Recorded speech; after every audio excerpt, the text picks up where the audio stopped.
toujours difficile de se mettre dans la tête d'eux, mais l'un des éléments qu'il faut avoir à l'esprit, c'est que bon nombre des défenses du Hamas et du djihad islamique sont enterrées. Ce sont des souterrains. On parle du métro de Gaza pour désigner toutes les fortifications qui ont été mises en place. Une armée régulière n'est jamais prête à intervenir à l'intérieur de souterrains, ce qui veut dire des combats absolument terribles.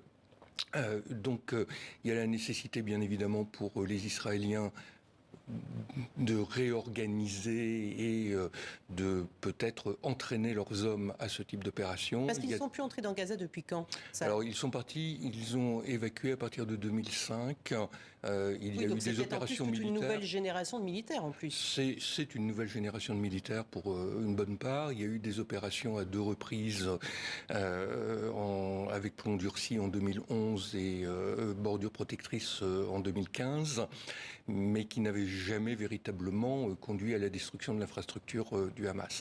Et on peut interpréter pour partie les bombardements massifs sur la ville de Gaza comme le moyen de détruire une partie de toutes ces défenses souterraines.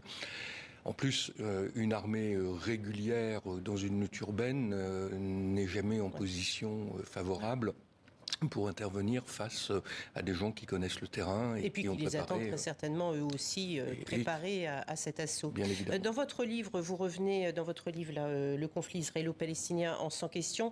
Vous revenez donc sur ce conflit. Ce qui s'est passé le 7 octobre, donc l'attaque terroriste du Hamas sur le sol israélien, a-t-elle affaibli Israël autant que l'avait fait la guerre de Kippour en 73? Le parallèle a souvent été fait. Est-ce que Israël aujourd'hui est un État aussi affaibli qu'il ne l'était lorsque l'Égypte et la Syrie l'attaquaient? Alors, il était affaibli lorsque le Hamas a pris l'initiative de son opération sur le territoire israélien, et c'est une première d'avoir pendant quelques jours des portions du territoire historique israélien occupées par le affaibli Hamas. Politiquement, affaibli à l'intérieur. Militairement et politiquement, il n'était pas du tout prêt. Les choses ont quelque peu changé face à cette attaque, et notamment vous avez un gouvernement d'union nationale qui s'est formé. On voit une société israélienne qui soutient tout à fait son armée, mais il faut souligner un paradoxe, c'est que à l'intérieur du gouvernement Netanyahou, vous aviez une forte représentation des ministres religieux. Or, les religieux ne font pas le service militaire. Et ces gens ont été des bouts de feu depuis des mois sur la situation notamment en Cisjordanie, alors que leurs jeunes ont une exonération de service militaire. Et ce sont pour l'essentiel, les laïcs ou les non-religieux qui sont sous les drapeaux.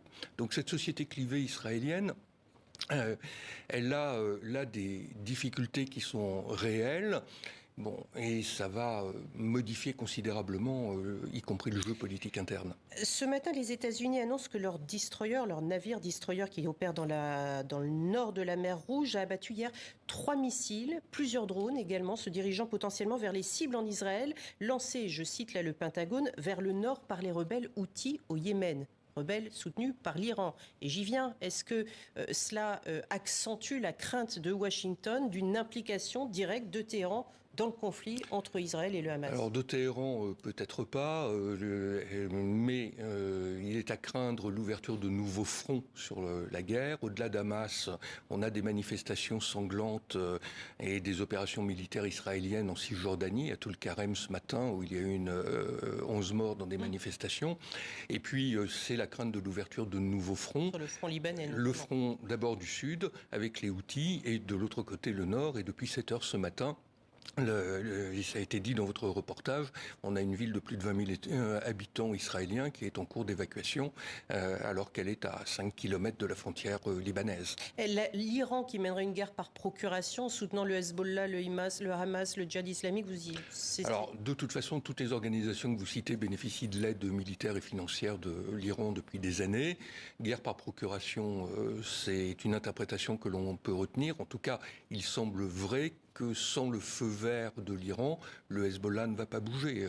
Hier encore, des amis qui sont à Beyrouth me signalaient que relativement, le front était calme, c'était plutôt service minimum, même s'il y a des morts à la frontière, mais il n'y a pas d'embrasement à l'heure actuelle.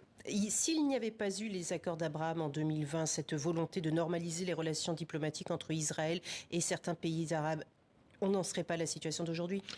Je pense surtout que la communauté internationale, depuis 2007, s'est totalement désengagée de la question israélo-palestinienne. On a fait une question purement locale pour les Israéliens et les Palestiniens. Les Israéliens ont voulu, avec leurs voisins arabes, normaliser leurs relations, comme ils l'avaient fait depuis 77-78 avec l'Égypte. Non, cette réaction? C'est dans la tête des Israéliens, lors de mes derniers voyages, non, ils étaient sur une situation où...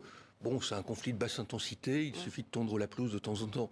La réalité était bien autre, et là, le Hamas a été extrêmement bon, parce qu'on ne prépare pas une activité avec des milliers de soldats du jour au lendemain. Et c'est passé à la haute intensité, effectivement. Merci beaucoup, Jean-Claude Lescure, d'être venu sur notre plateau.